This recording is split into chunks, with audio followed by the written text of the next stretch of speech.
எபிரேயர் அதிகாரம் 2. ஆகையால் நாம் கேட்டவைகளை விட்டு விலகாதபடிக்கு அவைகளை மிகுந்த ஜாக்கிரதையாய் கவனிக்க வேண்டும்.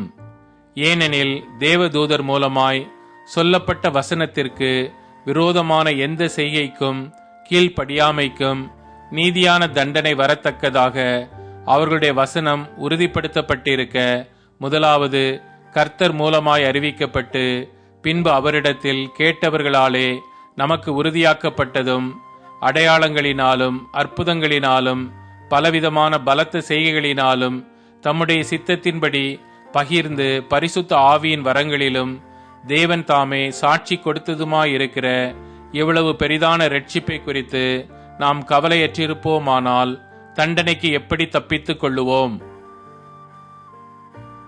இனி வரும் உலகத்தை குறித்து பேசுகிறோமே, அதை அவர் தூதர்களுக்கு கீழ்ப்படுத்தவில்லை.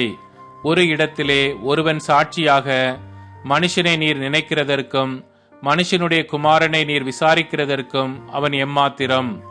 அவனை தேவ தூதரிலும் சற்றும் சிறியவனாக்கினீர். மகிமையினாலும் கனத்தினாலும் அவனுக்கு முடிசூட்டி உம்முடைய கரத்தின் கிரிகளின் மேல் அவனை அதிகாரியாக வைத்து சகலத்தையும் அவனுடைய பாதங்களுக்கு கீழ்ப்படுத்தினீர் என்று சொன்னான். சகலத்தையும் அவனுக்கு கீழ்ப்படுத்தினார் என்கிற விஷயத்தில் அவர் அவனுக்கு கீழ்ப்படுத்தாத பொருள் ஒன்றுமில்லை. அப்படி இருந்தும் இன்னும் அவனுக்கு சகலமும் கீழ்ப்பட்டிருக்க காணோம். என்றாலும் தேவனுடைய கிருபையினால் ஒவ்வொருவருக்காகவும் மரணத்தை ருசி பார்க்கும்படிக்கு தேவதூதரிலும் சற்றும் சிறியவராக்கப்பட்டிருந்த இயேசு மரணத்தை உத்தரித்தது நிமித்தம் மகிமையினாலும் கனத்தினாலும் முடிசூட்டப்பட்டதை காண்கிறோம். ஏனென்றால் தமக்காகவும் தம்மாலேயும் சகலத்தையும் உண்டாக்கினவர் அநேகம் பிள்ளைகளை மகிமையில் கொண்டு வந்து சேர்க்கையில் அவருடைய இரட்சிப்பின் அதிபதியை உபத்திரவங்களினாலே பூரணப்படுத்துகிறது அவருக்கேற்றதாயிருந்தது. எப்படியெனில் பரிசுத்தம் செய்கிறவரும் பரிசுத்தம் செய்யப்படுகிறவர்களுமாகிய யாவரும் ஒருவரால் உண்டாயிருக்கிறார்கள்.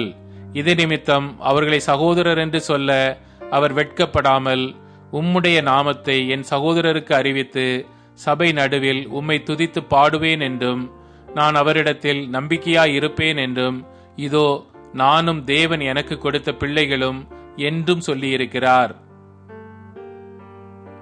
ஆதலால் பிள்ளைகள் மாம்சத்தையும் இரத்தத்தையும் உடையவர்களாயிருக்க அவரும் அவர்களைப் போல மாம்சத்தையும் இரத்தத்தையும் உடையவரானார். மரணத்துக்கு அதிகாரியாகிய பிசாசானவனை தமது மரணத்தினாலே அழிக்கும்படிக்கும் ஜீவ காலமெல்லாம் மரண பயத்தினாலே அடிமைத்தனத்திற்குள்ளானவர்கள் யாவரையும் விடுதலை பண்ணும்படிக்கும் அப்படியானார். ஆதலால் அவர் தேவ தூதருக்கு உதவியாக கை கொடாமல் ஆபிரகாமின் சந்ததிக்கு உதவியாக கை கொடுத்தார். அன்றியும் அவர் ஜனத்தின் பாவங்களை நிவர்த்தி செய்வதற்கேதுவாக தேவ காரியங்களை குறித்து இரக்கமும் உண்மையும் உள்ள பிரதான ஆசாரியராய் இருக்கும்படிக்கு எவ்விதத்திலும் தம்முடைய சகோதரருக்கு ஒப்பாக வேண்டியதாயிருந்தது.